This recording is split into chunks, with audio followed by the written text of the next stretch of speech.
welcome, Alaskan Prepper. Thank you for coming. Brother. Thank you for having me, man. This is great. We're on a roll already. We said hi to everybody. We got a whole house full of people here that are listening. We went through a bunch of stuff with Steve, found out that he prepped for this Planet X Nabru thing many years back, and now he's given up on prepping, and he's decided that I'm done. All the food I got ruined.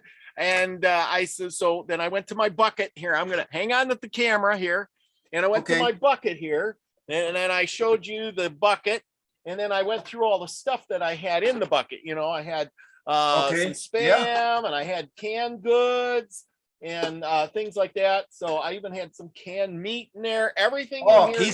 Keystone is good stuff. Yeah. So let me just go ahead and say this for anyone that's not preparing. I'm not sure what was the name of the person that you said that quit prepping. Because nothing ever happened, Steve. Yeah. So prepare. Now, everything that I say is my opinion, of course, and it's what I do. Yes. And I know that different people are different, but what I hope is that when someone watches my content or sees what I do, that they can not emulate what I do exactly how I do it, but to customize it to themselves. Yes. So that it will work for you, right? Yes. These are strictly our opinions, right?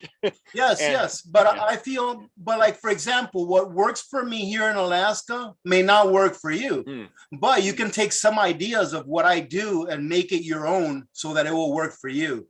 So I feel that preparing is not preparing for one thing like Nibura, right? Yeah. Preparing is preparing for anything by having the basics that will get you from point A to point B of a crisis. Now, to make it as simple as possible for anyone that's watching, this is how simple being prepared is. I tell people to grab a piece of paper and a pencil and write down all of the infrastructures that you rely on. So, for example, we rely on water infrastructure, right? We all rely on water utilities to get water to our sink. Yep. So if you rely on that, make believe that it went away. What do you have? Now, you want to create a backup for that infrastructure. And how do you go about doing that? That's where the information that you can gather from different channels comes in handy. Because yes, you want to have water stored away for a couple of weeks or a month or however long you can store water away for that you can use.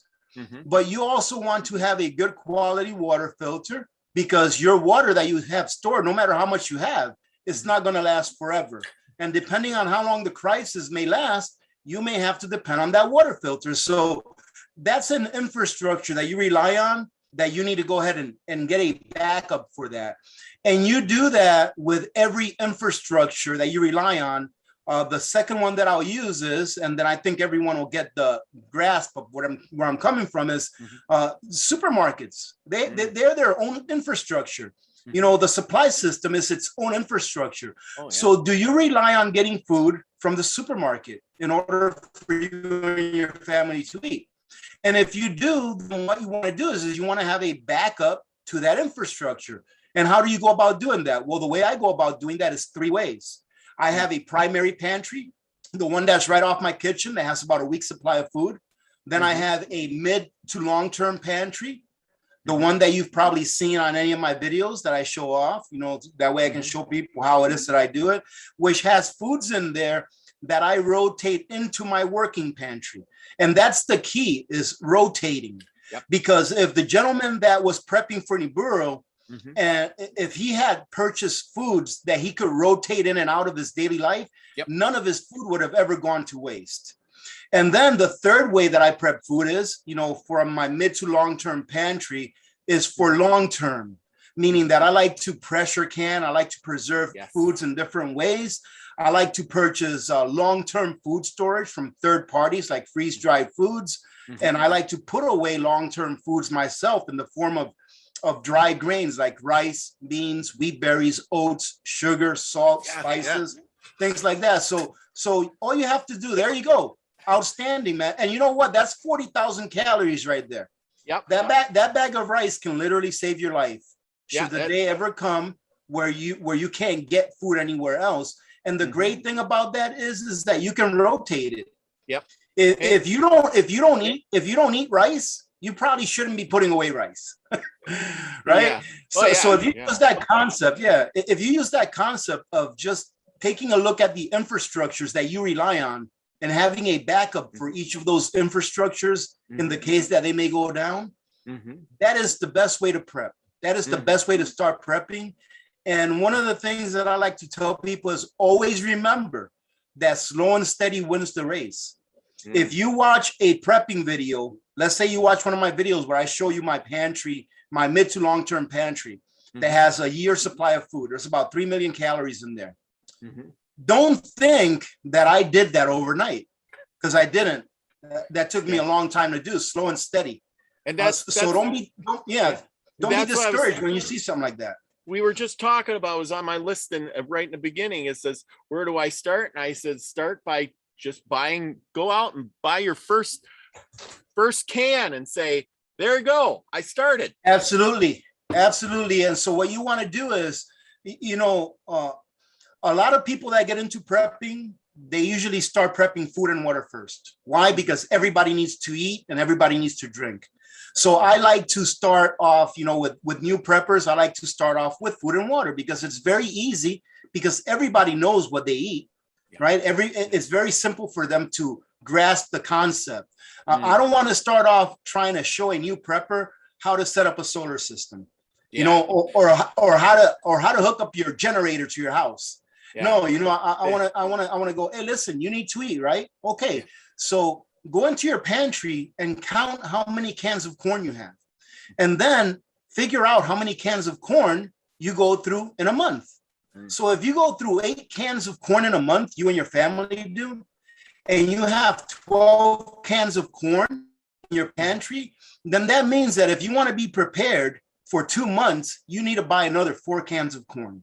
And it's as simple as that, but do that with everything. Every time you go shopping, just get a little extra. You don't have to go and get $1,000 worth of food every time you go shopping. Just get a little bit extra. Now, if you can afford it, by all means. If you can afford to stock up on 5 years worth of food tomorrow, I would do it, because I honestly believe that in the future, we're going to need our preps. However, just buy things that you're going to be able to rotate. I myself purchase a lot of freeze-dried foods, but I eat it. I actually rotate my freeze-dried foods because I love it, right? I really like the freeze-dried foods that I get, so I rotate through it. However, if you are going to purchase freeze-dried foods and you don't want to rotate through it, that's fine, because they do come with like a 25, 30-year shelf life. So that's one of the parts of prepping that I think it's important, but not as important as you stocking up on the things that you eat on an everyday basis. That way you can go ahead and rotate through those foods, and they don't have to go bad after 5 or 10 years.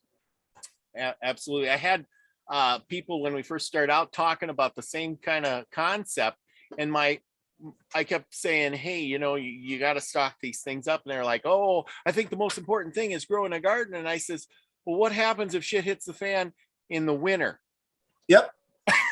It's going to be a good year before you can actually harvest any food. Yes, that's a great point. I just put up a video not too long ago. Actually, I think it was my Sunday's live stream, and the live stream, the title of it, I believe, was "This is why I prep long-term foods," and the thumbnail had my potato harvest. Oh yeah, because I grew potatoes this year.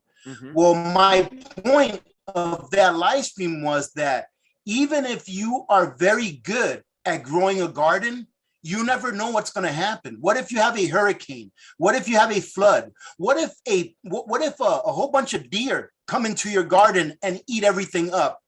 Yeah, what are you somebody in the comments saying that already? They said, I would grow a garden, but the deer eat everything, and then I'm stuck with nothing. And I mean, in that case, you would have protein, because if it was an SHTF and there was deer in my garden, I wouldn't be shooing them away. I'd be getting my little boomstick out and taking care of business, right? Absolutely. And that's the thing is, okay, so the freeze dry. Now I had some people say freeze dry, and I've been on the fence about getting a freeze dryer. I live in a tiny house. There's not much place to put it, but I said, I've been weighing this out, and this is for anybody, and I want to see what your opinion is. I said, okay, a freeze dryer, $3,000, you know, for one of those harvest rate ones. It's expensive. But I had this is a second or second freezer or so that I've had, and then all of a sudden I fill it full and it goes bad. And then the cow that I butchered, which is a lot of meat, you know how much a cow is, goes bad, and I had to throw it all out. Now, if I could have freeze dried all of that, which would have probably took a long time because you can only do a little bit at a time, but I would have saved all that money one night. It would have been good on the shelf with no refrigeration for years. Yeah, you could have done a couple of things too in order to mitigate your meat going bad in the freezer. One of the best ways that I find to preserve meat in a freezer is to vacuum seal it. So if you vacuum seal meat and then put it in your freezer, it's not going to get freezer burned. Yes. And it's probably going to extend the life of the meat for literally for years. Right. And it's still going to be good to eat as long as your freezer doesn't lose power. Yeah. That's one way. Another way is to know how to and have the equipment to be able to pressure can. Yes. Pressure can meats will last you, in my opinion. I've eaten pressure can meats that I pressure can. I think the oldest that I've eaten was like 7 years old. Absolutely nothing wrong with it. Now, pressure can meats will last you a long time. I like that idea. And I watched your video on the pressure can meats, and it was, check it out, everybody. It was a great video. That was where I found you in the first place, is when I started doing that. And I was like, oh my gosh, this guy really knows what he's talking about. And you know what? You know what? Pressure can meats, man, is so good. If you've never had pressure can beef, just the beef, and I like the cold pack method, which means that I pack it in the jar raw. I don't pre-cook it. Just the cold pack method with the meat packed in there raw with like if you're doing quarts, 1 teaspoon of salt, of sea salt. I'll tell you what, man, if you try that, you will be hooked because it tastes so very good. So yeah, that's the second way. Pressure canning really allows your proteins to extend their shelf life for years and years. So and then again, go ahead.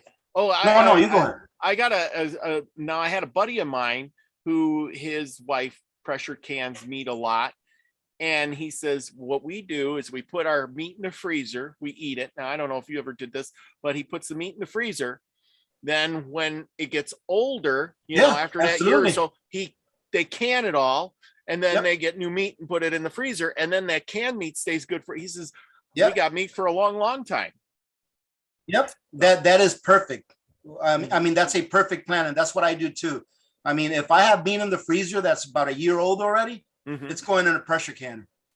And like I said, I would tell anyone that's never tried it before, try it once and you'll be hooked because it's that good.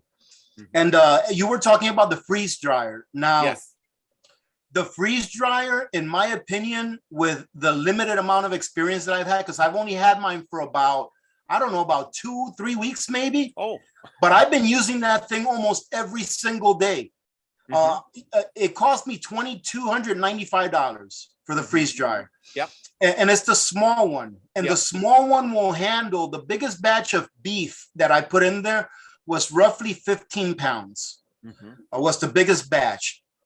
And in order for you to I actually did a video, I think I called it AP Math for the freeze dryer. And I actually broke down exactly how many batches of beef you would have to do in order to save enough money to pay back for your investment in the freeze dryer. And it was only about 16 batches.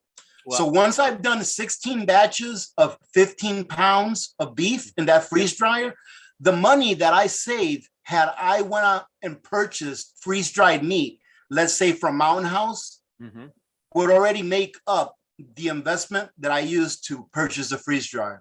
So if you are going to get a freeze dryer, the only way you're going to make back what you paid for it is if you use it. All right. You know, I did the math on that too. And you probably didn't deduct the fact that, like, okay, a freezer. Okay. And I did this once and I did the math. It was like, okay, I have a freezer and it cost me 10, you know, so the big giant freezer costs $500, right? and I pay $10 a month every month that I have that thing running, but I never really add that into the cost of all that food I bought. And then when that freezer goes bad and I lose all that food, holy cow, I could have bought several freeze dryers for that. Yes, very, very likely. But like I said, I didn't think that the return on investment was going to be that fast. But when I did the math, and the fastest return on investment for a freeze dryer is with beef. Yes. Because when you buy freeze dried beef from a third party, man, it's very pricey. I think Mountain House for 17 ounces, I think, of freeze dried beef cubes is like $84. So you're looking at like $4.88 an ounce. Wow. When you do it yourself, or when I do it myself, it came out to like $2.18 an ounce.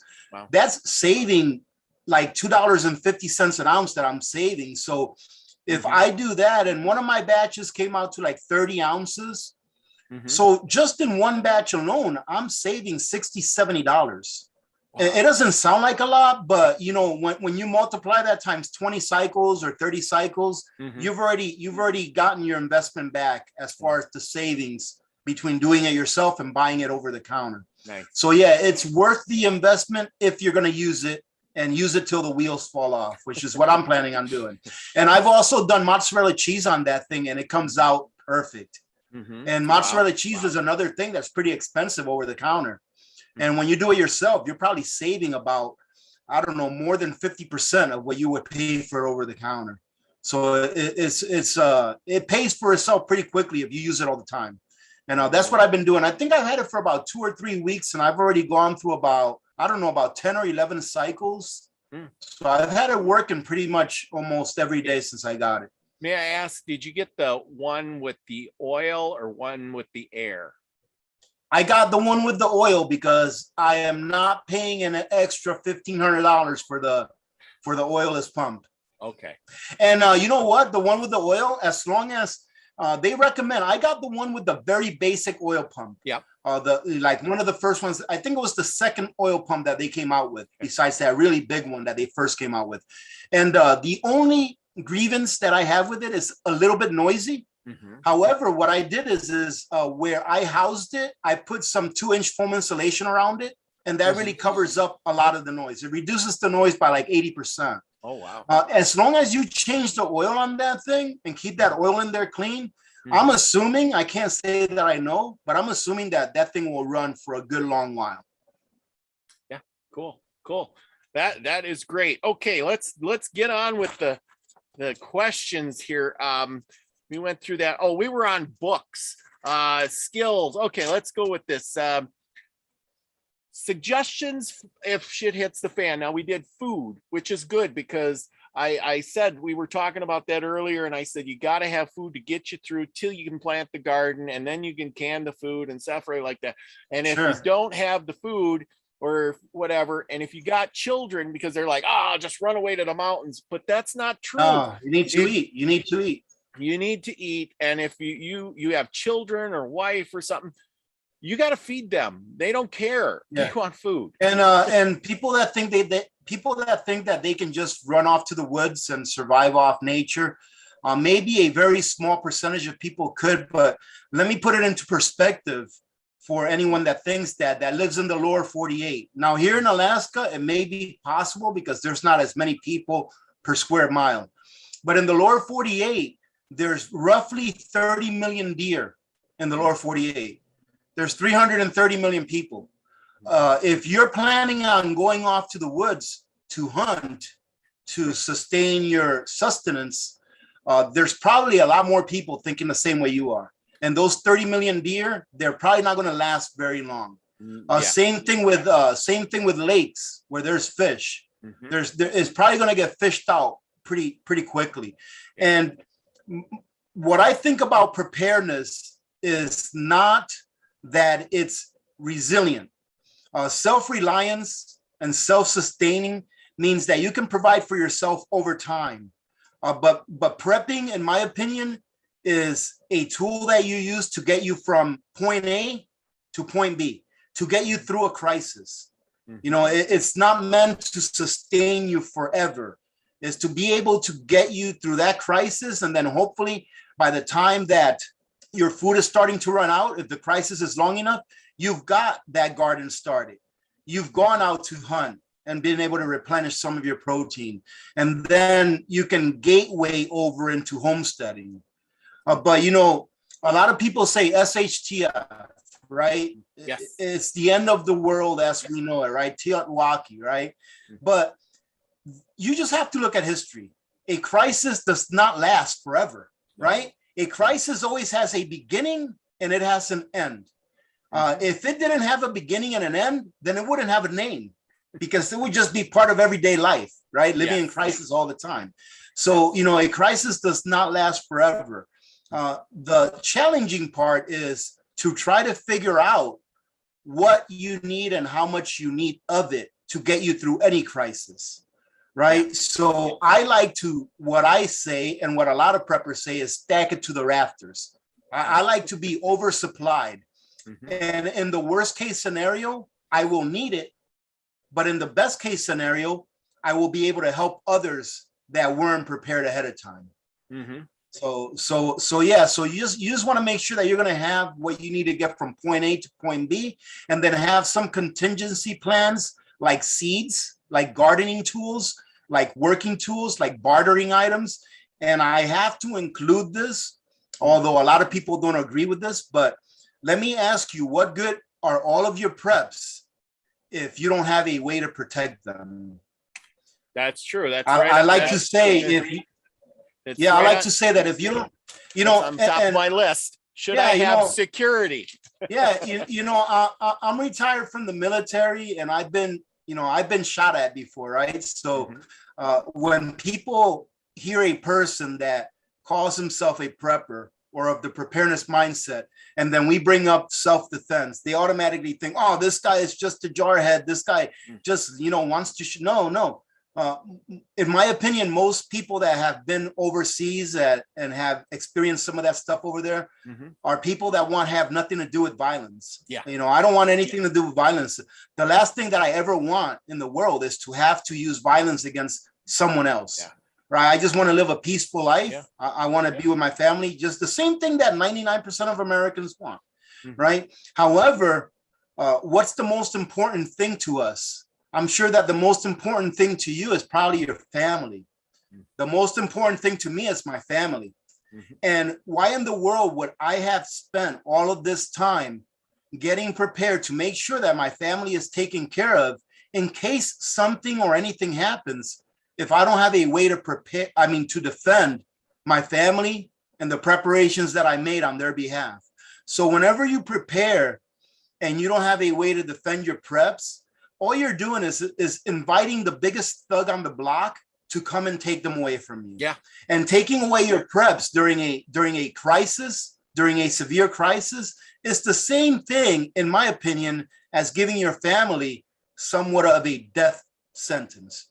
Because if the crisis is severe enough where you know that you're not going to be able to allocate the resources that you need for your family to live, and someone comes and takes all your preps, they just took your family's lives from them if you're not able to replenish those supplies that were taken from you. So I believe that self-defense is very, very important as well. And even more important than that is that if you do decide to go the route of having a self-defense tool, a boomstick, as we like to call it, to get around the YouTube algorithm. If you do get around to having a boomstick, then you want to make sure that you are very well trained and that you know everything about that. You don't have to have 1,000 of them. All right. In my opinion, you only have to have one. And it's the one that you are really comfortable with and are the best trained with. All right. So I like to throw that in there because I think it's very important. You've all heard the saying that when minutes matter, a police officer is when seconds matter, a police officer is but minutes away. And the unfortunate thing is that is true. You know, that is true. That is true. Well, I always like to refer to, and I don't know why, but I don't. Did you ever watch Gilligan's Island? Oh yeah, I grew up on Gilligan's Island. Of course, didn't we all? Remember the episode where the bank robber guy came to the island and they waited on him hand and foot because he had 6 shots in his, and he ruled them at Island. Yeah. And as soon as he shot the last one, he was equal to them. That Exactly. fast. But until that time, they waited hand and foot on him. They did everything he said. And I said, you know, that's just like the world. If you aren't equal, it works the other way around, you know? Yeah. It works the other way around. If there's someone with a firearm that enters your home, and you have one, it doesn't matter how big that person is. You're just as equal to that person as that person is to you, because you have something that can meet him or her head on. Yeah. So and it's a great equalizer. Exactly. It was always a good one to laugh about, because that guy was just that little runt of a guy. I can't remember his name, but they couldn't do anything. Okay, now here's another one. Now this, I think, is almost as important as the food, because 4 out of 5 people, especially us older people, not me anyway, but need medical supplies, pills, drugs, things like that, blood pressure, diabetes, all that stuff. What do you suggest? Yes. That's the second B of prepping. I have 5 B's of prepping: beans, band-aids, bullets, barter, and bullion. And that's the second B of prepping. And it's just like anything else. So first thing is, the priority is going to be, if you are on any kind of prescription medications, you have to figure out a way, and there are ways to do it. However, I will not share that with you because I am not a medical person, right? And I'm not going to be telling you to do something that like a medical, like herbs. Can you turn to herbs, like a book? Well, that's an option. That's an option. But what I was going to say is, with prescription medications, you want to try and push those out as far as you can. Now, some doctors, if you tell them, hey, listen, Ken, I know that my prescription is month to month, but I'm going to be out of town for a month and a half. Can I get a 3-month supply? Right? There's ways for you to have at least more than 1 month supply of your prescription medications. Just figure out which way works for you. Something that's this is a hypothetical situation. Yes. And some people have asked me this before. Well, my doctor won't give me a 3-month supply. And I said, well, hypothetically, if I was on, let's say, I don't know, high blood pressure medication, and I was supposed to take one of these pills every day, I may get a razor blade and only take 3/4 of a pill a day and see how that works. And if I can get away with it, I would try to take a half a pill a day. And then I would allow my stock to grow by only taking 1/2 or 3/4 of what I need, and continue to fill my prescription, you know, on a regular basis. Now, like I said, that's hypothetically. I'm not giving anyone advice to do that. All right, because you know yourselves better than I know. You know yourselves better than I know you. So that's a way that you can do it. But first, ask your doctor and get as much of your prescription medication out as far as you can. Over-the-counter medications, I think, are still legal in these United States of America. So just stock up on the things that you need. And maybe, if you can, stock up on some other things that you don't necessarily need, but you can use for barter. For example, feminine hygiene products, UTI, you know, urinary tract infection pills. Those things would be extremely important should the system go down and you can't get to a medical professional, right? So pretty much with medication, what I say is get the things that you already use and also rotate them. If you get cold medication, don't get cold medication and put it away. And then the next time you get a cold, go to the store, buy a new bottle and use that. Rotate it. You know, cold medication, in my opinion, is just like canned food. It says it's got a best by date or an expiration date, but it really lasts a lot longer than what it says on that bottle, as long as you store it in a cool place that's away from sunlight. As far as herbs and like essential oils and things like that, that would be something I'm very experienced with that, but I have books on that. So if you can pick yourself up a book or two that relate to herbs, foraging for herbs, or, oh no, am I coming in all right? Yeah, you're fine. You're fine. You're freezing up a little bit it here and just there, said but that the internet connection. Okay. no, it's all good. It's good here. You're good. Okay. Keep talking. So like I was saying, if you have the books, you don't have to be an expert on everything. So Yeah. I have a couple of books put away. If it ever comes to time, and I do have some essential oils that I purchased from other people suggesting it.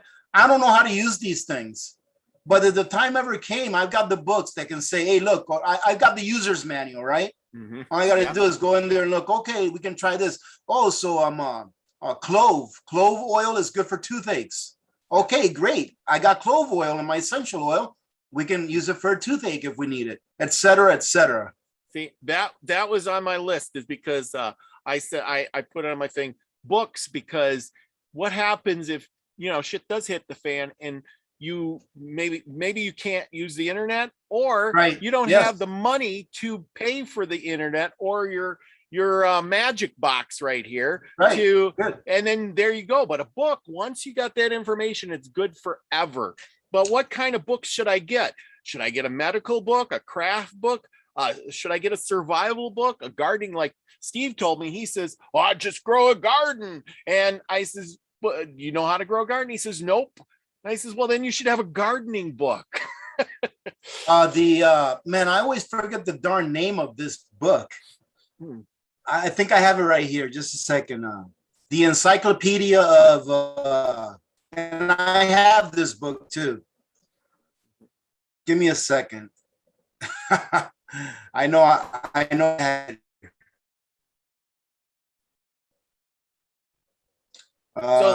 So like I got a bunch of survival books, but after I read through them, it's like how to make fire with sticks, or how to make a little, cook some, do this, or spear a fish or something like that. We're not bugging out. I'm not. I'll tell you what. One of my spearing a fish.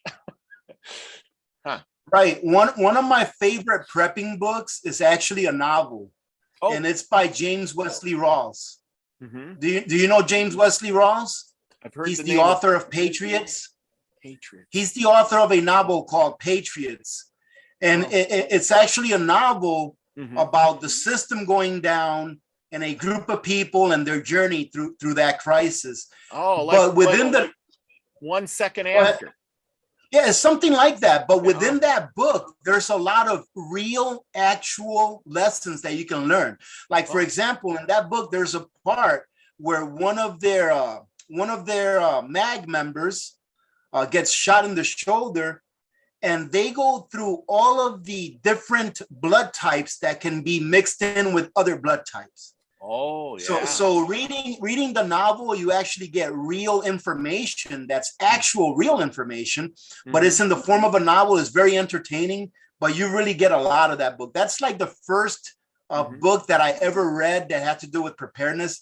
And James Wesley Rawls also has a whole bunch of other books that are in that same category that kind of like follow the same timeline of Patriots, but in different parts of the world.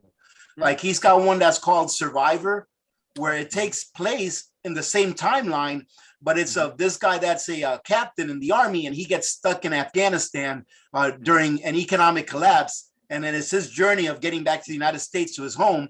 But it also has a lot of really good practical things that you can do as far as prepping goes. So that's one of my favorite books, and I think it's a great way to prepare. The Encyclopedia of Country Living. That is an outstanding book for preppers. That thing has everything. It has gardening. It has water preservation. Purification. It has how to put away meat. It has recipes. It has everything. All right. That's a great book, and a couple of other really good books to have. So if I could only have 3 books, I would have the encyclopedia, because it even shows you how to do like a food preservation in there. So I would have the Encyclopedia of Country Living. I would have Where There Is No Doctor and Where There Is No Dentist. I would have those 3. If those were the only 3 books I could have, I would have those 3 books, because just the Encyclopedia of Country Living alone pretty much covers how you can run your own homestead.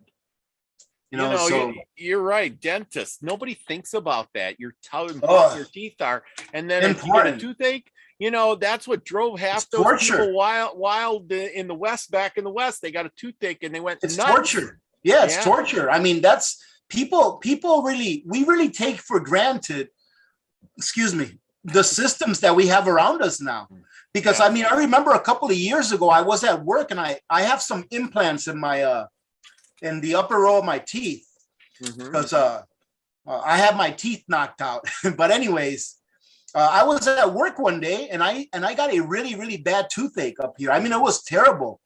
And I just called my dentist and I said, hey, listen, I have a terrible toothache. It's just getting worse. She said, come on in. I left work early. I went there and she gave me some medication. But what if that wasn't available? What if that service wasn't available? So yeah, it's something that we take for granted, just like when we open the water tap, right? Yeah. Hey, if I get a toothache, I'll just go to the dentist. Well, what if there's no dentist? Then what are you going to do? Yeah. So that's how we have to think, you know? Yeah, that is, it's one of those things. I mean, things you don't think of. Okay, here we go. This is on my list. Things you probably didn't think of. Soap. You got to wash, stay clean. Clean is healthy, you know? Absolutely. Hygiene is very important. People are going to say, oh, I can make soap. And I'm going to say, you know how cheap you can buy soap? Yep. But the thing is you can make soap. That's fine. I know how to make soap. It's very easy. Yeah. However, we have some people in our audience make soap. Crystal MacArthur makes soap. Yeah. And I got some here somewhere, but anyway. But the thing is most people don't know how to make soap. No, so they don't. It's okay if you're that person that says, well, I can make soap, that's fine. But do you have what you need to make it? You know, and there's different ways of making it. Yeah. Do you want to go through the process of getting ash and then filtering the ash and all that stuff? Or do you want to have the, I always forget the name of it. NaO2, I think it is, you know, the chemical, the rat poison. Yeah. I always forget the name of it, but do you have that available? Do you have enough so that you can make several batches? Do you have the oils that you're going to need, or are you going to rely on using fat that you render from beef or from pig or whatever? How are you going to do it? If you're going to do it yourself, that's fine. But do you have what you need in order to do it? And like you said, you brought up an excellent point. Soap is really cheap. Why don't you just go buy it and stock up on it? It lasts forever. Yeah, it never goes bad. I can spend $10 and get boxes of, you know, just the regular hand soap, you know, not the fluffy, stuffy stuff. No, just the regular stuff. Wash up with, you know. You know, my wife, what's that called? Irish Spring, right? Yeah. Yeah. So about 5 years ago, my wife comes home with like, I don't know, like 7 or 8 cases, you know, the packs of Irish Spring that have like, they have like 16. Yeah. They have like 16 bars in one pack. Yep. And I'm like, why in the world did you get that much soap? And she said they were 10 cents each. And I'm like, wow. Only 10 cents a bar? She said, no, 10 cents a pack. So she paid 10 cents for like a 16 pack of soap about 5 years ago. And I was like, that is so awesome. And the thing is they were discontinuing that pack at Walmart and they were just pretty much giving it away. And she picked up like 5 or 6 of those or something like that. And we still have some of those. And I mean, that's one of the soaps that I use whenever I make my own laundry detergent. Yeah. So I'm making laundry detergent with soap that literally cost me less than 1 penny per bar. You know, so yeah, you can't go wrong with things like that. You know, and same thing with you're right. You're right on that. Go ahead. It's called repurposing. I think you hit on something there. Repurposing stuff that you already have. Like I was listening to your thing today where you were talking about getting a thing of soda, a plastic bottles of soda, and putting stuff in them. Yeah. And you know, repurposing. Yep. Like, you know, nothing wrong with that whatsoever. You know, I like to tell people that some of the Alaska Prepper community members that have been with me since the beginning, they've seen me evolve from being a prepping on the cheap kind of prepper to where now I can afford to prep things that are on the pricier side because I've evolved from being debt ridden to having no debt. So, you know, and I like to tell people, listen, because some people are like, well, AP, you have a lot of money. You can buy a freeze dry. I'm like, hey, listen, it was a very slow process and it's called delayed gratification. And I say, I did what I had to do years ago so that today I could do what I want to do. So this is what you get. This is delayed gratification. This is what you get for the sacrifices that you made years ago. But during my beginning videos, when I first started my channel, you saw me do a lot of prepping on the cheap, because during that time, I was just working to pay off debt.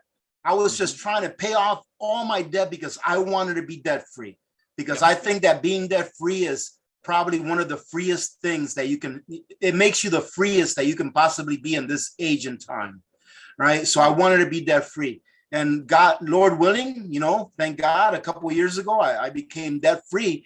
But you'll see that I progressed from doing things on the cheap to a little more expensive. But that's not to say that doing things on the cheap is not just as effective as doing things that are on the more pricey side. Because that 2-liter bottle of soda, where I put my rice and I put in a 6-cent oxygen absorber, that is just as effective a way of storing away rice for long term than it is if you went out and bought a number 10 can of rice already packaged for you. It's that when you do it yourself, when you buy it already done for you, what you're doing is this: you're paying for your time. You're paying for not having to take the time to do it, and instead using that time to do something else. So you see, but it's just as effective. So anybody can prep. You can prep just as effectively on the cheap than you can if you spend money and get things that are over the counter. All you're doing by spending that money is you're preserving your time so that you can do what you want with your time and letting someone else do the work instead of you doing it yourself. So I like to tell people that don't have a lot of money, you can prep just as good as me. It's just going to take you a little bit of your time to do it. So don't be discouraged and say, I can't do it because I see number 10 cans of freeze-dried food back there and I can't afford that. Every single person can afford to prep. Even if you're on some kind of assistance, you can afford to prep. Everyone can. You know what? Let me finish by this, because I think this is a very important message. Because I've heard a lot of people say, I'm too poor to prep. And if you out there think that you're too poor to prep, then you are. Because being poor, in my opinion, is a state of mind. And being broke, meaning that you don't have the money right now, is a state of being or a condition.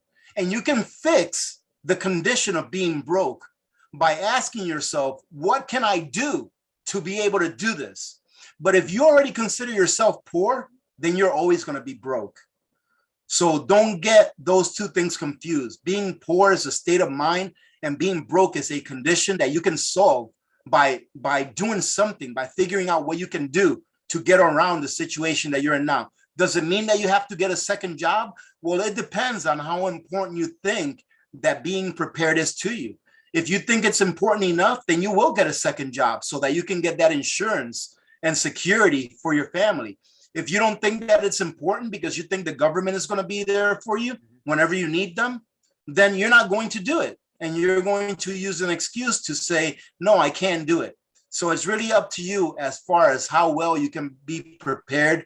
And it doesn't matter what socioeconomic status you fall in, you can prepare just as good as anyone else. So I don't like for people to be discouraged, because in my humble opinion, I believe that a nation that has preppers as citizens is a much better nation when it comes to self-reliance, number one, and national security.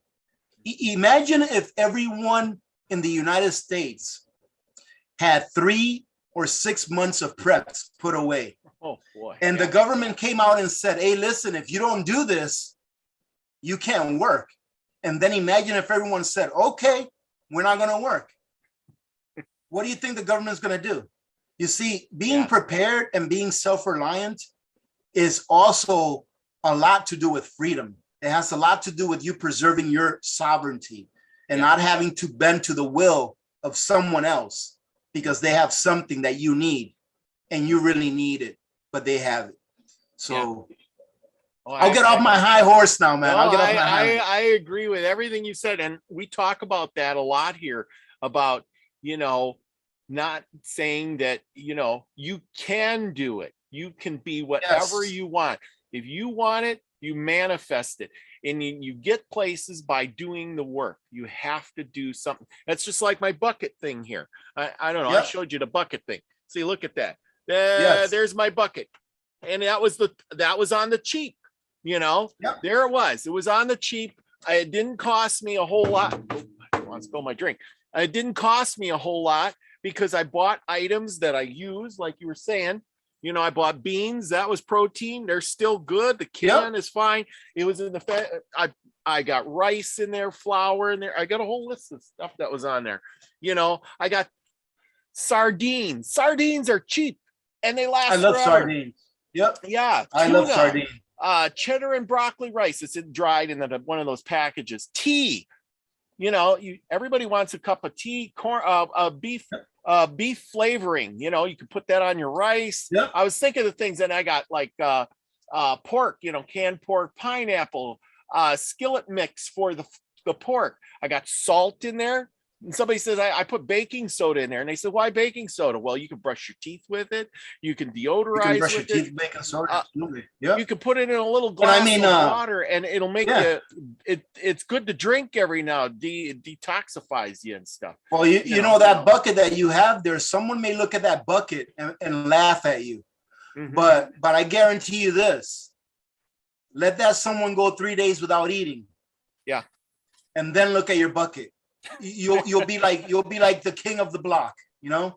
Well, absolutely. That bucket didn't cost me a lot, and I just bought a couple cans at a time, and I never even noticed it on my grocery bill. And the bucket I got from some guy who worked at a restaurant, so that was free. Like I said, it was on the cheap, and I got 20 of those buckets, and awesome, I have a lot of stuff. You know, and I figured, well, each bucket for myself, and that. I haven't figured. I wanted to take the buckets and see how long I could eat off of one bucket. You know, trying to clean it out. That's a great experiment. That I think you ought to do that to see how much food you actually have, and see realistically if you can live off what you actually have. You know, like if you take a look at my main pantry, my kitchen pantry, and then my mid to long term pantry. Every single thing in there, with the exception of some long freeze-dried foods that I have on my top shelves, that's stuff that we eat on a regular basis. So like if the supermarkets were to close tomorrow, you know, it's no big deal. We have what we normally eat anyways right there for a year. Yeah. You know, just think about that. I wish that people would really consider that. My pantry is about 72 square feet. It's got a slanted ceiling, so the short end is about 8 feet high, and the high end is about 10 feet high. So it's 72 square feet, and then if you want to figure out the volume, you can. But either way, it's 72 square feet. I have 3 million calories of food in there. That's a year's worth of food for 4 people. For 4 people, that's a year's worth of food. So you can't really make the excuse that you don't have room to do it. So anybody can do it. Anyone can put it away. And I mean, it's really like one of my dreams that one day at least 50% of Americans are prepped for at least a year. Because I honestly believe that being prepared makes us a better nation. I really do. I believe that it will make us a better nation to be prepared, you know, not for a day or 2 or 3, but for a long time. Yeah, it's better to be prepared, not scared. That's what we always saying here. That's 100% right. I mean, prepping takes away your fear, because I could care less right now. If the supermarkets closed right now, okay, they closed. I wouldn't be panicking. Yeah, you know, last March, was it? Whatever, March of 2020. I know it's when people were knocking each other over the head for toilet paper. I was on my couch watching it on YouTube. So was I. I already have toilet paper. I had so much toilet paper. I was sending toilet paper to people, you know, that I knew. They were like, sending packages. And it's like, for example, I went to Costco here the other day, and I think I have a video coming out tomorrow about a little Costco trip that I took. But anyways, on that video, I think I remember saying, you know what? I noticed that they don't have any long grain rice, but I don't care. I have it put away. I have enough rice put away probably to last me 2 or 3 years. Mm-hmm. I don't care if something happens. I rotate it. Whenever I go through my working stock of rice, Mm-hmm. I take another 50 pounds, I put it in my bin, and then I go grab another 50-pound bag, and then I, package it for long term. So if it disappears off the shelf for 6 months, it doesn't matter to me. And if everyone had that mentality with whatever it is that they use, it doesn't only have to be food. I have enough motor oil put away to give my vehicles an oil change for about 3 years.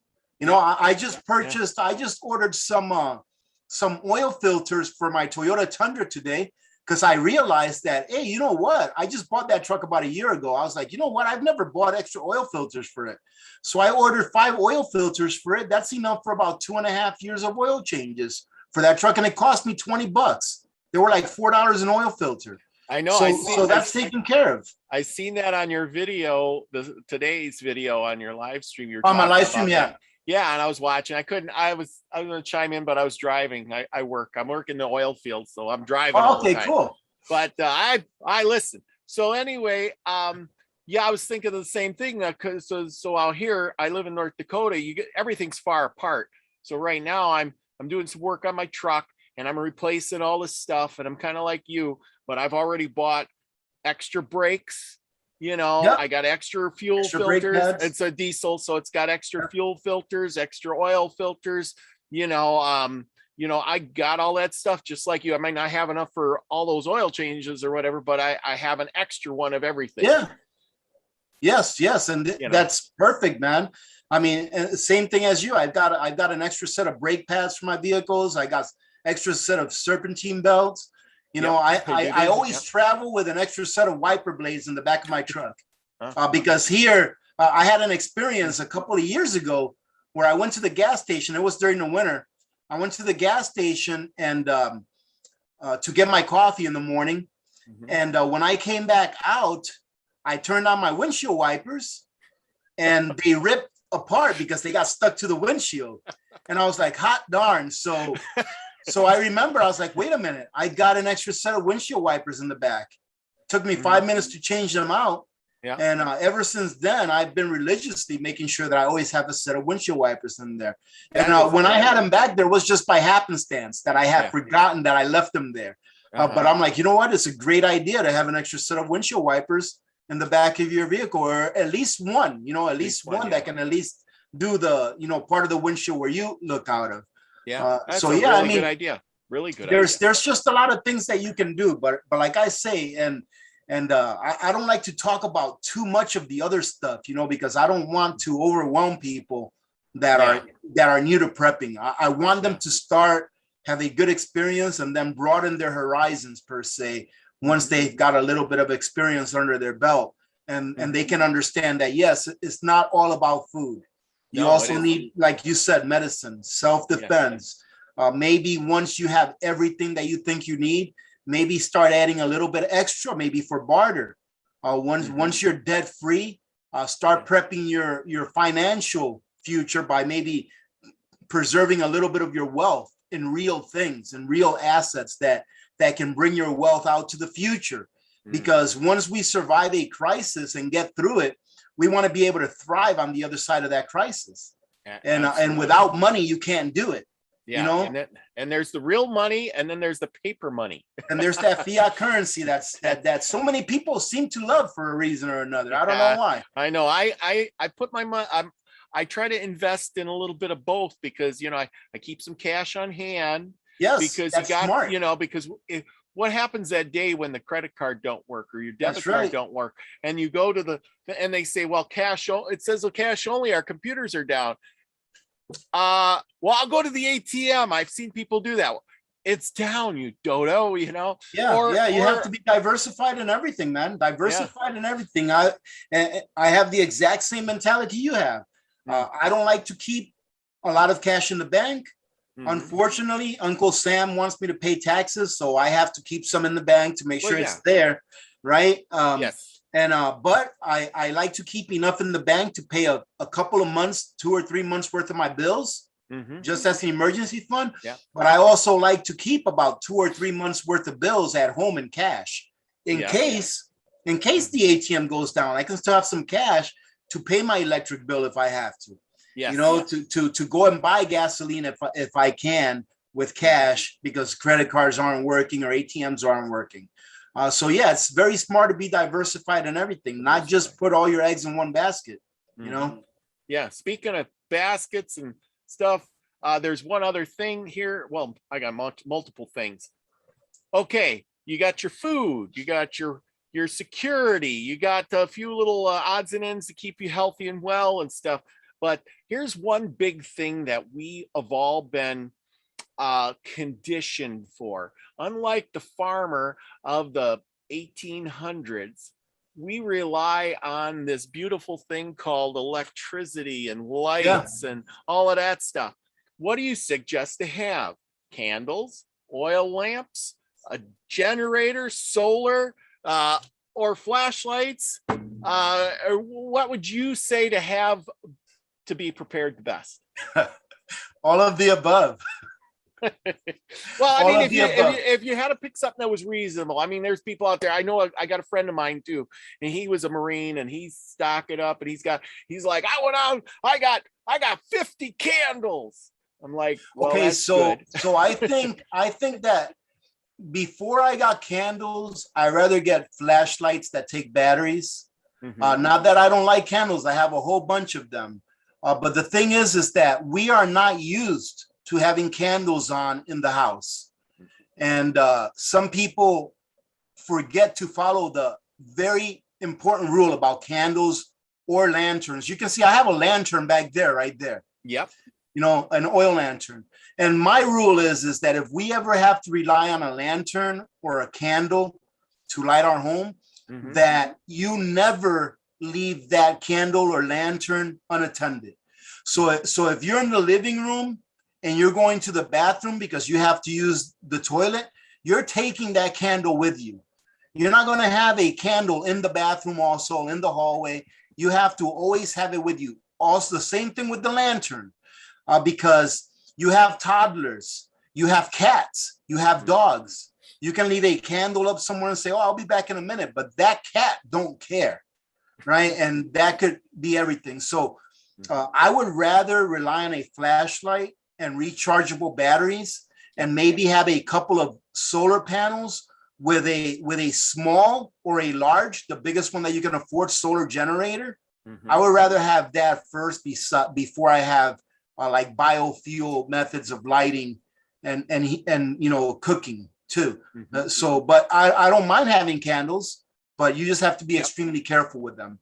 Yeah. No, I got that, like you said, like you got that lamp back there. That's a beautiful Aladdin lamp. And somebody sent me that. One of my community members sent me that about a year ago or so. Yeah. I collect lamps. So I got 20, 30 of them. And I got several Aladdin lamps. I bought the big Lincoln one with the shade. Oh, it's beautiful. Anyway. Yeah, I think they're really pretty. Oh yeah, they are. And they light up. That one lamp will give you as much light as a ton of candles, and it's safer because you could set it in one area and it gives off light like a big light will. So it's one of those things. And you know, I used to hang out with the Amish a lot. My brother-in-law was Amish at one time, and I would go there, and they would have one big lamp in the center of the room in the kitchen or whatever it was. And that one lamp gave so much light, you thought you had fluorescent lights in the house. It was beautiful. Awesome. It was wonderful. But here's something, you know, a person could keep on hand. I just bought this. It's a solar charger controller. So if you go out and buy a solar panel, how are you going to make it charge or charge your battery without one of these? You can't just hook your panel up to the thing. So, you know, $10 for one of these is worth every dime. You know what I like to recommend to people, because it's so simple. Yeah. If they can afford it, get themselves like a small, or not a small, get themselves the biggest solar generator that you can, because it's just plug and play. And many people are not familiar with what you need in order to generate power with a solar panel. Like you said, you need a solar panel, you need a charge controller. Then after the charge controller, you're going to need a battery. Then after the battery, you're going to need an inverter. Yep. Many people don't understand everything they need, and many people may not have the time to dedicate to learning it. Yeah. So when you get yourself a small solar generator or the biggest solar generator that you can afford, then it's plug and play. Everything is there. All you need to do is just hook it up to your solar panels. You have sun, you're going to have power. And then in addition to that, maybe get yourself some rechargeable, like AA, AAA batteries that you can actually use to plug into your solar generator, charge them up, you know, while your solar generator is charged. And then there you go. You have some batteries for flashlights or whatever. Yep. But you can at least have a little bit of energy. A solar generator, they're making bigger and bigger ones now. But your garden variety solar generator is not going to be good enough to power like your whole house. I know that Blue Eddy just came out with the EB3000, I think it is. That thing is awesome. I'm like in love with that thing. It's pretty pricey, but it's like a 12 kilowatt solar generator. It's incredible. And I have to say that for the price, it's really not that bad. I think it's like $5,000. Wow. But that's really not that bad for 12,000 kilowatt, you know, or for 12 kilowatt, not 12,000 kilowatt, for 12 kilowatt. That's really not a bad price when you compare it to what you're paying per kilowatt hour off of other solar generators. But what I would say is get the one that you can afford the most. I mean, the biggest one that you can afford. Get that one and then go with that one. And then, of course, I would never recommend that someone get a solar generator before they had an actual gasoline or diesel generator. Because a solar generator will only work if you have sun. That's it. But a gas or diesel or liquid propane generator will work as long as you have fuel. All right. And a solar generator and a gas generator, they complement each other very well. Right. So if you can have both, that's great. You don't have to have a huge gas generator. And I'll say gas generator, although they sell ones that take diesel. Like I have one that takes gasoline or propane or natural gas, either or. Having one of those, in my opinion, is first and foremost before you spend money on a solar generator. Because like I said, as long as you have gas, it's going to work. And propane even better. Because if you can get a propane power generator, even better, because propane doesn't have an expiration date. Yeah, propane will last forever. Yeah. So you always have fuel put away. And then it's just a matter of making sure that you have that fuel put away for a crisis. And that you know that it's going to be there for you when you need it. So yeah, definitely you want to make sure that you have some power. That is probably one of the things that will affect people the most is not having electricity. Because think about it, put yourself in a room that is 100% dark and then light a candle. Light is a very big morale booster when there is no light. When you think about it. Well, that's what I was saying is we're so used to having the lights. And if you take that away, you know how that's going to affect people's, it's going to affect them psychologically. Yes, exactly. Because we're used to getting up and working around the house at 10 o'clock at night, like we're doing right now. It's dark. It started out light. Now it's dark. But we got these wonderful lights to keep us going. And I mean, the very first thing that I do in the morning, the first thing I do is I walk down the stairs, I go to my kitchen, turn on the light.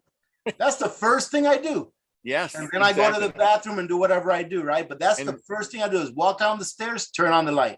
Yeah. Because you know how you can tell where you're walking your house when it's dark, Oh, yeah. And so I just, muscle memory gets me to my light switch in the kitchen. I turn it on. That's the first thing you do.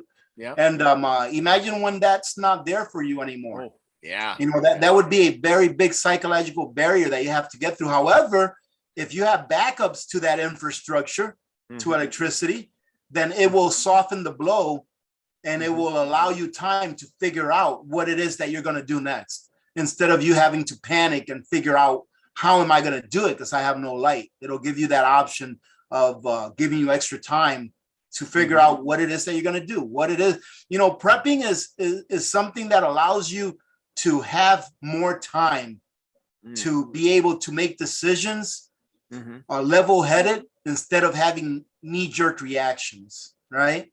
Absolutely. So yeah, absolutely. It's like I said in the beginning, the more backups do you have to your infrastructures, the better. Next question, and this is kind of right on the same thing. You live in Alaska, and I live in North Dakota, and one thing we have in common is it's flipping cold. You know, and what are you going to heat your house with? I mean, how do you what are you going to do? Like here, my house is electric, and I'll just tell you real quick, my house, everything in my house is electric. I live in a little bitty house. It's like a 1-car garage converted into a house. So it's small. They put one little electric heater. I got electric stove, got electric hot water heater. And I said, oh my God, if the electric goes out, what do I do? And so I bought a little options. I got a kerosene heater. I got a propane heater thing, to heat. And I'm like, well, I'm crossing my fingers. What do you suggest? Is your house yours? No, I rent. Okay, you rent. Okay, I was gonna say, because I'm in the bunker right now, right? Yeah. And my bunker is heated with a propane direct vent heater that doesn't use electricity. Yeah. So I never have to rely on electricity. I just have to make sure that I have propane, right? Yep. So that's an option. So I'm going to tell you what I do for my main house. That way, you'll know what I do. And like I said, you can get ideas off of what other people do. So my main house, my house is heated by what's called a Toyotomi stove or a Toyotomi heater. And it's just a fuel oil heater. Oh, yeah. That has a direct vent to the outside. So it brings in fresh air and it lets out the exhaust without it affecting the air inside of your home and only allowing it to affect the temperature inside your home. So pretty much it has a heat exchanger, and then there's a fan that blows through the heat exchanger, and there you go. But it needs electricity in order to operate the fuel pump and the fan and the motherboard. Okay, no problem. I normally have about 1.5 to 2 years supply of fuel oil on hand, meaning that I could probably make it through 2 winters with what I have on supply at all times of fuel oil. All right. However, if something were to happen where we lose electricity for an extended period of time,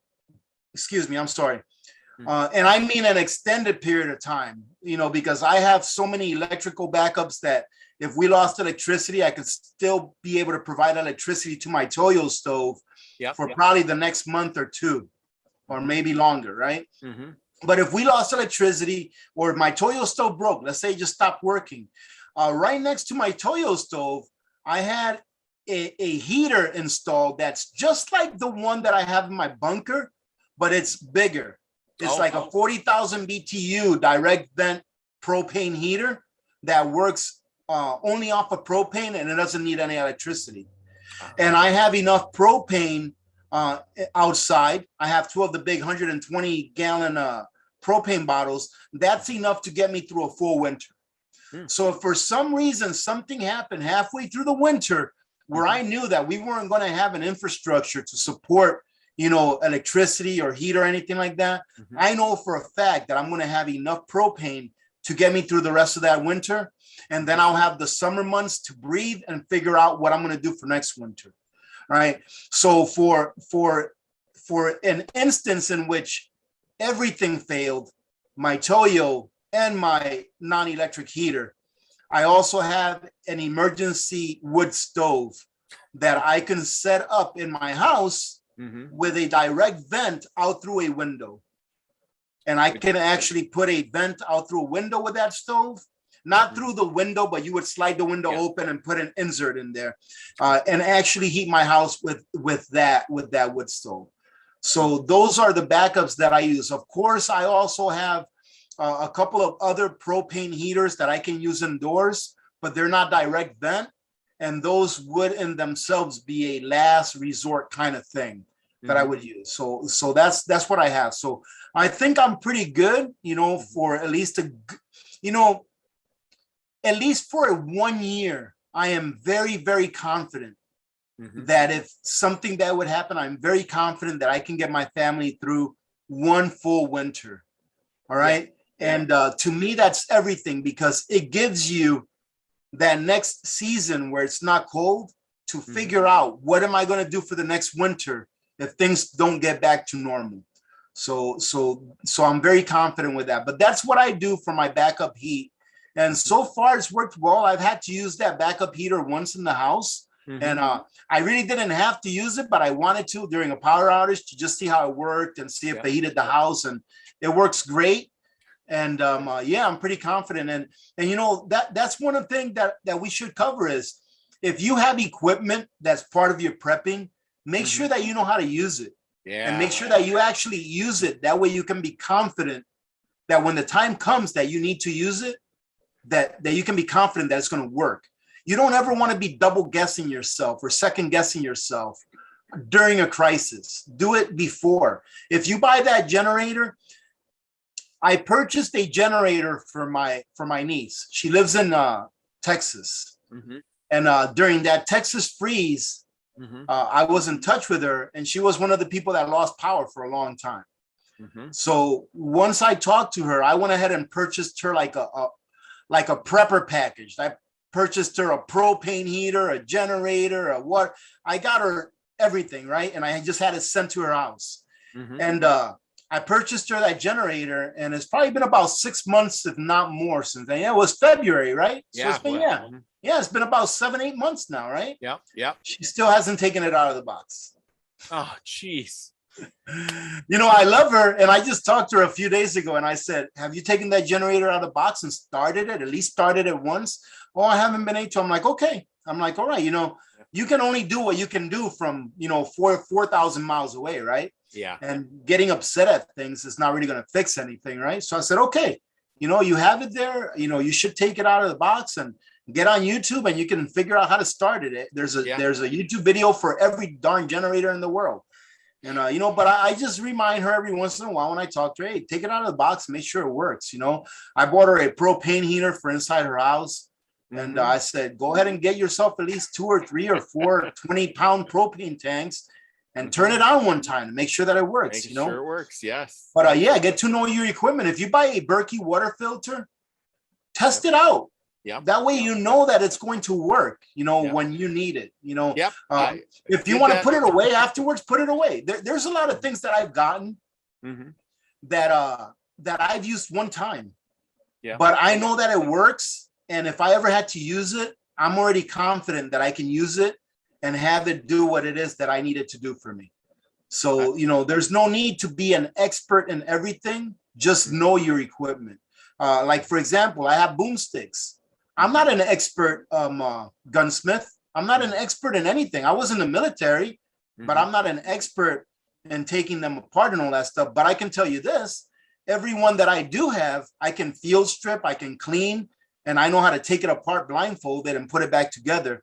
But I'm not an expert with it, but I can, you know, I can service it well and I can shoot it well, right? And that's really all you need to do. You don't need to be an expert in everything.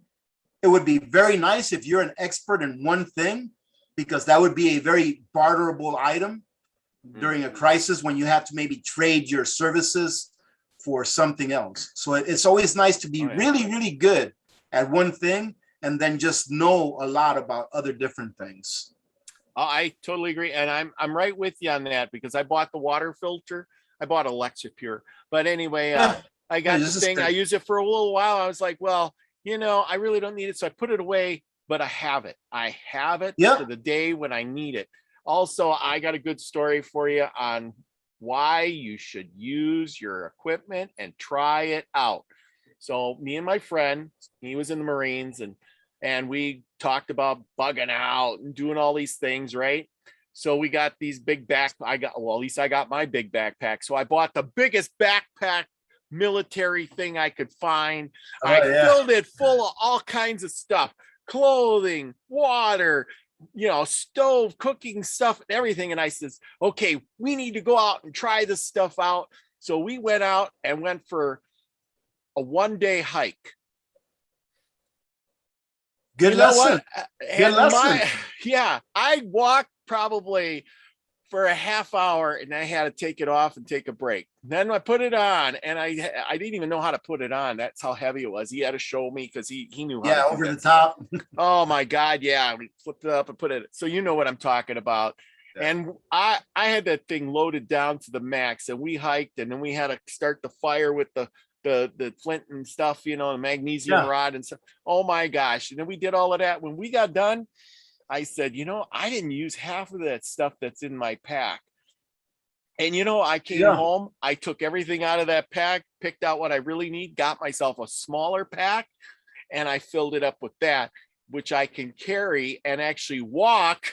And then I realized after that, it's just like you said, you need to try the stuff out because yes, absolutely, man. You know, I got this big backpack, but then I can't carry it. So what good does it do me?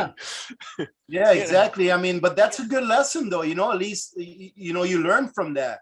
Yeah. There's I've always said there is absolutely no such thing as failure, only as far or as long as you learn from your mistakes.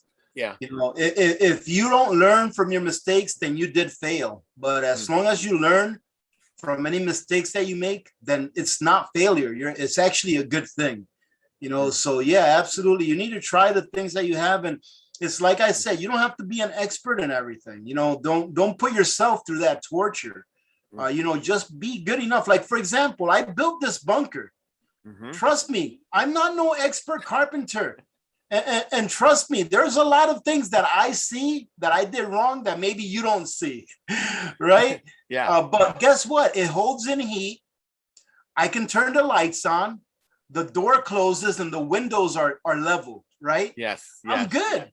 I'm good, right? It does what it's supposed to do. But like you said, though, did you learn anything from it? Absolutely. There you know, every go. single time I build something, I learn something new. My son and I built our house, and my daughter has a running joke with me. She's always asking me, hey, do you know what's square in this house? And I'm like, what do you mean what's square? She says, nothing. And I'm like, yeah, you're probably right. That's true. But that is so true. Okay, we're getting down to the last part. And all right.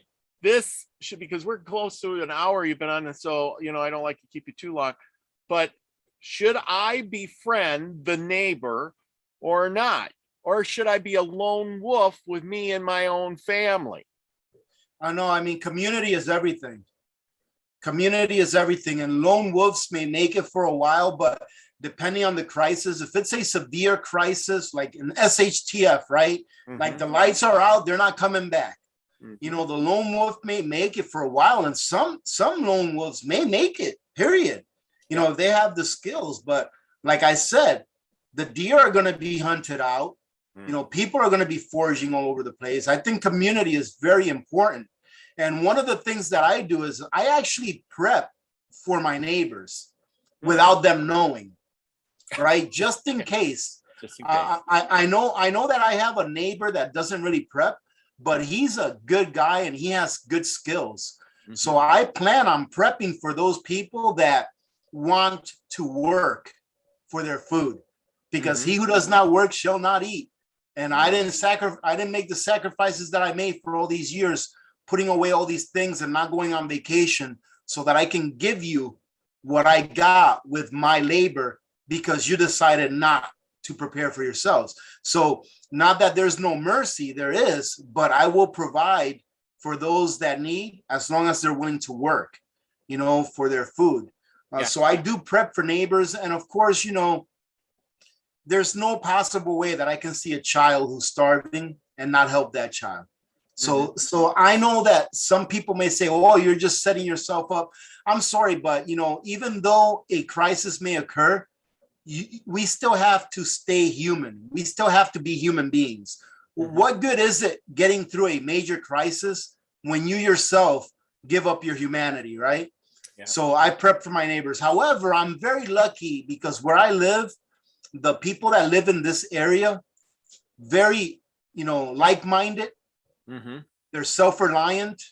And, you know, a lot of Alaskans, I want to say that this is a good thing about being in Alaska, is that a lot of Alaskans, because of where we live, they already have somewhat of a prepared mentality. because everyone loses power during the winter more than once. So if you've gone through a power outage and you don't have those backups, you learn really quick that, hey, I probably ought to get a backup, at least for my electricity, so I can keep my heat running. So most people do have somewhat of a preparedness mindset. So it's really good that around here where I live, at least, the people are pretty self-reliant. And, you know, and like I said, community is everything, man, because without community, I don't think you have security. Yeah. So you really need community in order to have security. I agree. You know, we got something in common. North Dakota is kind of the same way. When I first came here, and the people I stayed with, it was the oil rush. And they said to me, you know, I says, oh, you know, I got to go to town. Where's town? And they said, about 50 miles that way.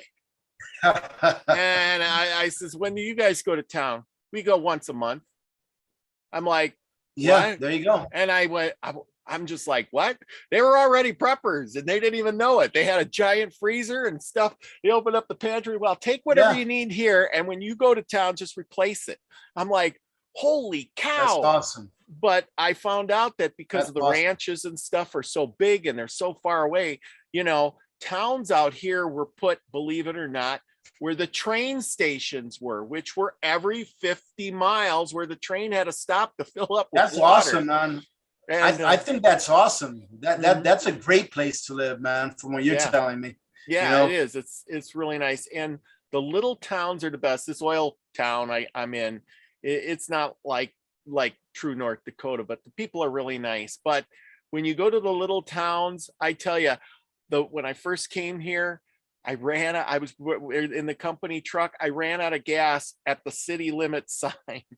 And I ran out of gas and I went, oh man. And I picked up the phone and I called this guy who lived in that town. And I says, hey man, you awake? Can you bring me a gallon of gas? I should have stopped at the gas station yesterday and fill up. I thought I could make it. I only got a few more miles to go. I hung up and a guy pulls up, rolls down his window, and he says, you run out of gas? I got 2 gallons in the back of the truck. Put it in here. Have a good day. I'm like, wow. Yeah. I mean, you know what? It's and it's the same thing here for the most part. You know, it doesn't matter where you live. You're going to have some people that are not genuine, you know, that are not good. But for the most part, it's the same way here. If you're driving down the highway, you see someone walking, you know, usually pull over. Hey man, do you need a ride? You know, I'll do that if I'm by myself. If I have my daughter and my wife in the car, I won't do it. You know, but yeah, you pull over like, hey, you need a ride, man? Come on in. You know, let's go. Let's take you wherever. I remember one day I took a guy about a half hour away from where I live because he needed a ride, and I'm like, yeah, no big deal, man. You know, it happens, and every once in a while we need help, and you just hope that one day when you're the one that needs help, somebody will be there to help you. But you know, that's one of those good things. But you know, that's one of the benefits of living in a small, unpopulated area. That's why I like to tell people that live in populated areas that, man, you better have a plan of getting out or get out now if you can now. So a lot of people don't like to hear that, but it's just the truth. You know, cities that, what I like to say is that like populated cities, like let's say New York City. Yeah. Those places, they don't produce anything of value. And what I mean is this, it's not something nefarious. It's not that they're doing something bad, but they don't produce things that bring value to your life as far as sustaining life. Where do they get their water? Where do they get their food?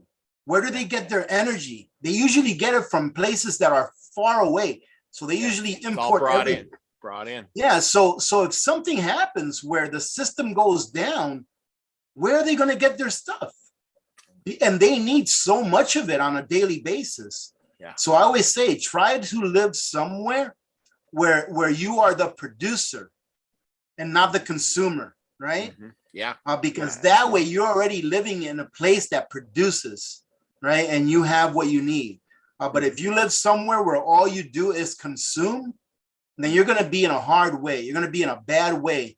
Should something really bad happen, like the grid goes down, you know, or gasoline runs out or food runs out, you're going to be in a bad way if you're in a place like that. So have somewhere to go if you live in a city, you know, at least a gas tank away from the city. And if you can, move out of the city if you can, which is a lot easier said than done. But if you can, I would say move out of the city.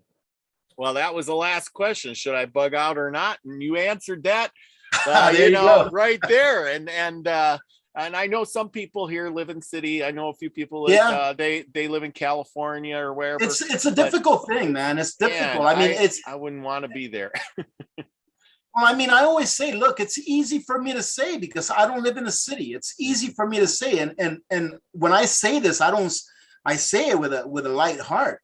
That if you live in a city, you want to get out because look, people probably live there all their lives. Everyone they know is there. Their family is there. Their job is there. Yeah. But you know, what's that saying that's in the Bible? You know, get out of her, my people, or come out of her, my people. Yeah. You know, that's pretty much telling you that populated areas, they're going to be hurting the most during a severe crisis. They're going to be hurting the most, and that's where you're going to have most of your inhumane actions occur. That's where people are going to become more vicious than anywhere else. Yeah. So if you can move out, but if you cannot, that's okay. Maybe have a plan to go somewhere else.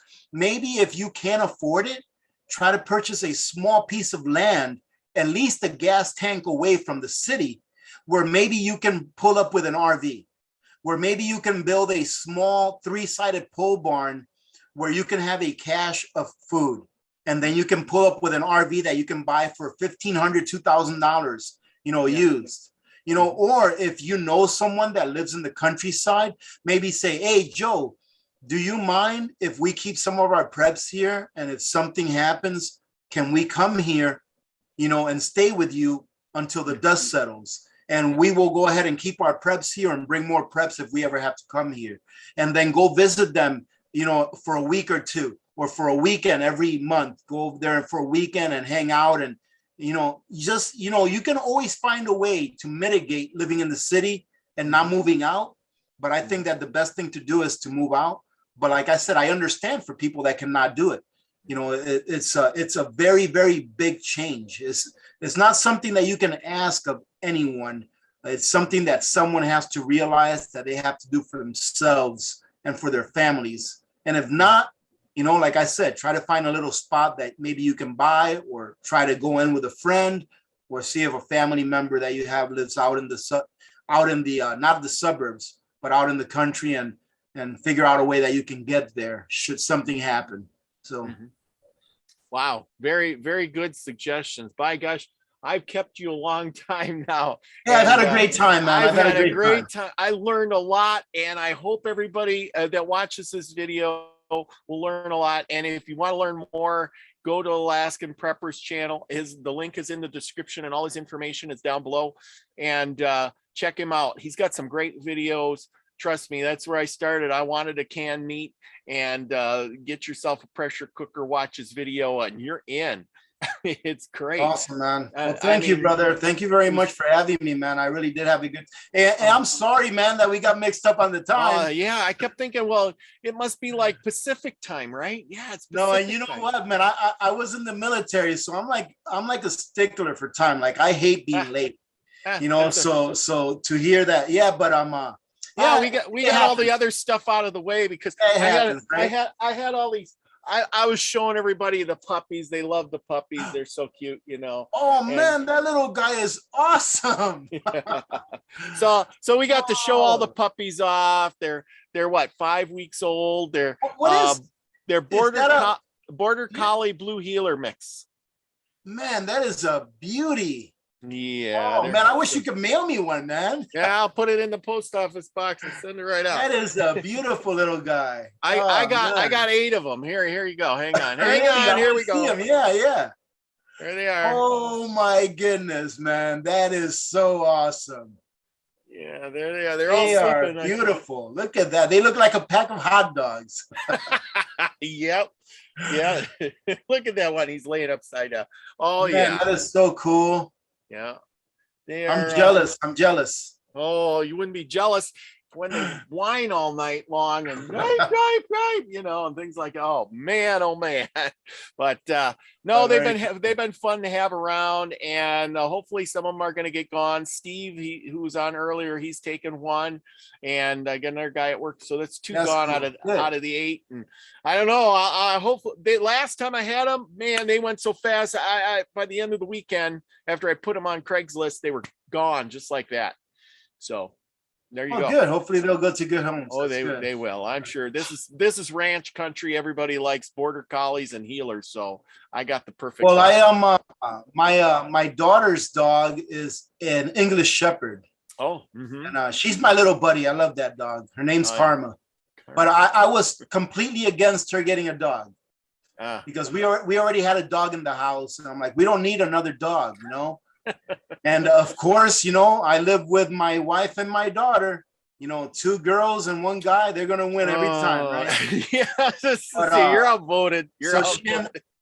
So she ended up saving up her own money, and she went out, and her mom found an English Shepherd, and I love that dog. I'm so glad they got it. I love that little dog. She's my little buddy. But yeah, she's a really good dog. I mean, and she's a herding dog, so she's always nipping you in the butt.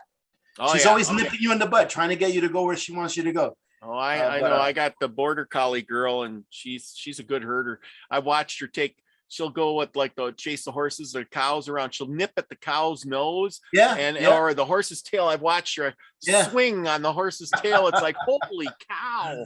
Oh, that's awesome, man. It's awesome. Great. But thank you for coming again. All right, Robert. It's been great. Thank you to everybody who's been in chat listening this long, and it's been a real good time. Remember, everyone, be the frequency you want to receive. Peace, everybody. Love you all. God bless you all. Have a great evening, ladies and gentlemen.